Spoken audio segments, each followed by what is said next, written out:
Good morning student, welcome to the physics class. Student, today we are going to start electromagnetic induction.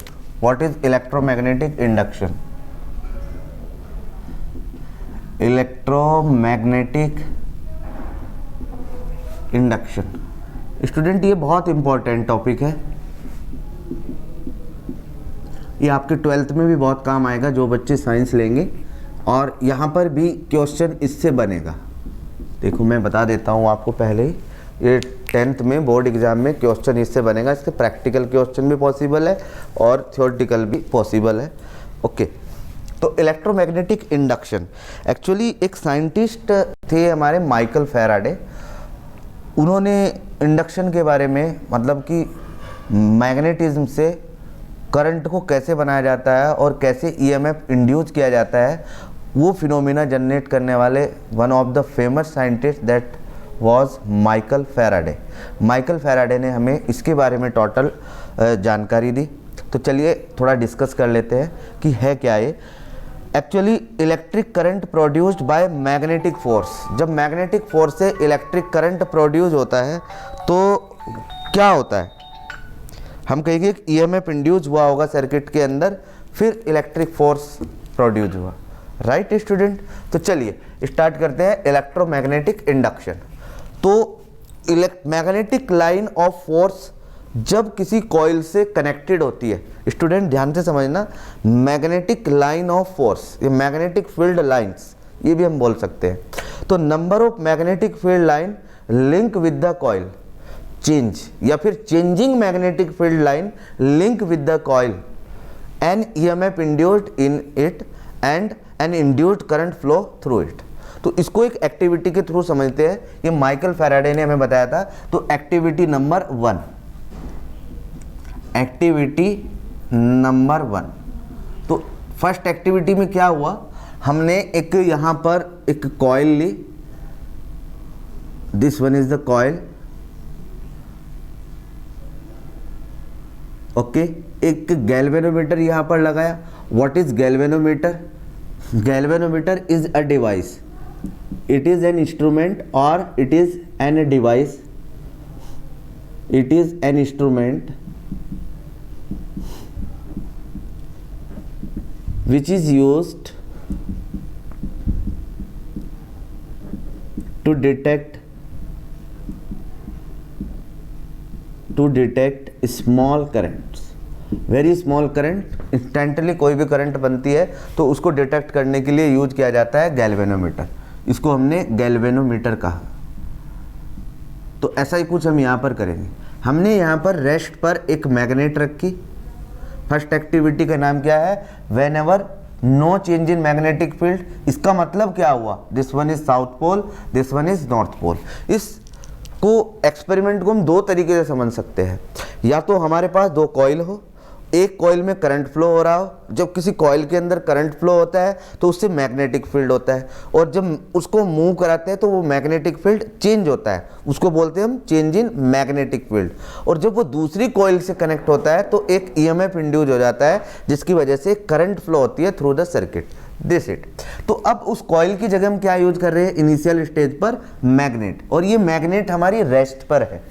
तो activity number first, in this activity magnet at rest, हमने क्या कहा, magnet at rest. Michael Faraday ने जो पहला experiment किया कुछ इस तरीके से किया, ये रेस्ट पर है, यानी कि इसका वेलोसिटी 0 है। राइट, तो वेलोसिटी 0 है तो जितनी भी लाइन इससे कनेक्ट है वो उतनी ही रहेगी, there will be no changing in magnetic field line. तो यहाँ पर कोई करंट फ्लो नहीं होगा, क्योंकि कंसेप्ट क्या है इलेक्ट्रोमैग्नेटिक फील्ड का। इसका कंसेप्ट मैं लिख देता हूं कि है क्या, electromagnetic induction, electromagnetic induction. What is this actually? तो electromagnetic induction, it is a phenomena when changing magnetic field, changing magnetic field line of force link with the coil, changing word ध्यान रखना, ये सबसे बड़ा मेन फैक्टर है यहाँ का। Electromagnetic induction का सबसे बड़ा मेन फैक्टर क्या है? Changing magnetic field line of force link with the coil, link with the coil an EMF induced in it, an EMF induced in it and an induced current flow। इसकी वजह से क्या होगा? Induced current flow. ये Faraday ने हमें first definition दी electromagnetic induction, बहुत simple में लिखी है, इसको लर्न कर लीजिएगा, राइट। तो यहाँ initially this will at rest, और अगर ये रेस्ट पर होगी तो there will be no changing in magnetic field. तो इसका मतलब हुआ नो करंट फ्लो, कोई करंट फ्लो नहीं होगा, कोई करंट फ्लो नहीं होगा थ्रू द सर्किट। नंबर 2 पर आइए, एक्टिविटी नंबर 2। तो क्या एक्टिविटी की हमने? Activity number 2। In this activity magnet move towards the coil. ये जो कॉइल है, magnet move towards the coil. चलिए, अब मैग्नेट किसके साइड मूव कर रही है? कॉइल की साइड मूव कर रही है। तो हमने कहा ये एक मैग्नेट है, यहां पर ये गैल्वेनोमीटर लगा हुआ है, ये कॉइल है हमारी, ये मैग्नेट है, north pole and south pole. This is at rest, there will be no change in magnetic field. Whenever it will move towards the magnetic field, crowd सबसे ज़्यादा कहाँ पर होता है? नॉर्थ पर। जैसे जैसे पोल आगे जाता जाएगा तो magnetic field line of force increase. तो हम कहेंगे कि magnetic field line of force increase. Whenever the magnetic line of force increases, what happens? Change in magnetic field line link with the coil।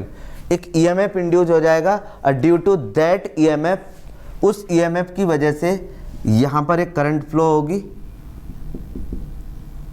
हमें क्या लगेगा? कि लगेगा क्या होता है? Galvanometer get deflected.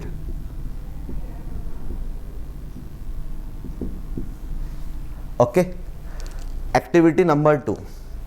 तो magnetic field line of force increases, EMF induced, current induced,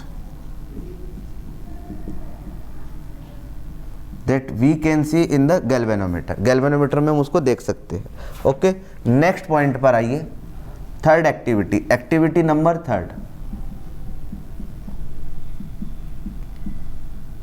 अब देखिए, एक्टिविटी नंबर 3 पर भी फील्ड चेंज होगा, बट डिक्रीज फील्ड होगा, तो करंट की डायरेक्शन चेंज हो जाएगी। ये जब आप 12th में आएंगे तब पढ़ेंगे कि ये डायरेक्शन का क्या फंडा है। डायरेक्शन का फंडा with the help of Lenz law हम डिस्कस करेंगे इन 12th स्टैंडर्ड, अगर आप साइंस लेते हो, ठीक है। तो थर्ड क्या है? Magnet move away from the coil, away from the coil. देखिए, दोनों ही केस में यहाँ से जब हम टुवर्ड्स गए तब भी फील्ड चेंज हुआ, जब इससे दूर जा रहे तो in that case the field are going to decreasing, तो तब भी फील्ड चेंज हुआ। दोनों ही केस में चेंज हो रहा है। और हमको EMF इंड्यूस करने के लिए क्या चाहिए? Changing magnetic field. जैसे ही चेंजिंग मैग्नेटिक फील्ड किसी कॉइल से लिंक होगा, ऐसे ही उसमें एक EMF इंड्यूस हो जाएगा, और जो EMF इंड्यूस होगा that will be the reason to flow of the current, अगर हम कोई रेजिस्टेंस उसमें कनेक्ट कर देते हैं, ठीक है ना। बट इंस्टेंट पर हमें अगर देखना है, क्योंकि कुछ रेजिस्टेंस गैल्वेनोमीटर के अंदर होता है, तो ये करंट फ्लो करा देता है अपने अंदर को, तो हमें पता लग जाता है कि इसमें कुछ ना कुछ EMF इंड्यूस हुआ है। तो चलिए, this one is galvanometer, coil, magnet moving away from the coil, the velocity of the magnet away, what's happen? Magnetic field line decrease, magnetic field line decrease हो जाएगी, तो ईएमएफ इंड्यूस होगा but opposite direction, induced, तो current induced, but current induced in opposite direction, अलग direction में current होगा, क्योंकि अब क्या हो रहा है, डिक्रीज हो रही है magnetic field lines. Okay, magnetic field line decrease हो रही है तो current will flow clockwise. Galvanometer deflection show towards a right, this is the way. Okay student, इसी फिनोमिना को मैंने दूसरा तरीका बताया था कि अगर दो कॉइल है, एक कॉइल में हम करंट फ्लो कराएंगे, करंट फ्लो कराने से उसमें मैग्नेटिक फील्ड बनेगा, अगर उसमें मैग्नेटिक फील्ड बनता है तो that will be the reason to induce the EMF in other coil. तो हम ऐसा कर सकते हैं, ये एक कॉइल है, यहाँ पर एक बैटरी लगाकर आपने इसमें करंट फ्लो कराई लाइक दिस, करंट ऐसे फ्लो हो रही है तो फील्ड की डायरेक्शन ये है, ये बी की डायरेक्शन है। अब इसको आगे ले जाओगे आप, ये दूसरी कॉइल है, इसमें आपने गैल्वेनोमीटर लगा दिया जी, तो जब फील्ड की डायरेक्शन है और वेलोसिटी की डायरेक्शन आप इसको मूव कराए या फिर इसको मूव कराए, देखिए दोनों पॉसिबिलिटी है student, I am telling you both the possible. आप इसको मूव कराए या फिर इसको रेस्ट पे रखे तो इसको मूव करा दे, दोनों को भी मूव करा सकते हैं फील्ड। तो वहाँ पर galvanometer will show the deflection left right. Okay, क्यों कब करेगा, कभी इसको पास ले जा रहे हैं दूर, कभी फील्ड इंक्रीज हो रहा है, कभी डिक्रीज हो रहा है, डिक्रीज होने पर वो अपोजिट डायरेक्शन में, यानी कि जो फील्ड बन रहा है उसी की डायरेक्शन में अपना करंट बनाएगा। ओके, तो यहाँ पर जो फील्ड बनेगा हमारा, तो it will show deflection like this. तो ये भी कर सकते हैं, अगर आप बुक के हिसाब से चलोगे तो एक उन्होंने कंडक्टर इस टाइप से एक लिया है, कंडक्टर तो मैं नहीं कहूँगा इसको, जैसे नेल्स होती है हम बना लेते हैं इलेक्ट्रोमैग्नेट्स। ओके, दूसरी कॉइल लिया आपने, दूसरी कॉइल में यहाँ पर गैल्वेनोमीटर लगा दिया, अब ये गैल्वेनोमीटर डिफ्लेक्शन शो करेगा लाइक दिस, ठीक है ना, करंट इसमें ऐसे फ्लो हो रही है, it will show in opposite right. तो galvanometer show the deflection like this. तो this is the way how can you make the electromagnets. Electromagnets बनाने का एक मेथड है। तो स्टूडेंट, ये था हमारा electromagnetic induction. Only one topic is left in this chapter, that is DC motor. Now tomorrow we will discuss DC motor and Fleming right hand rule. Okay student, have a nice day. Thank you.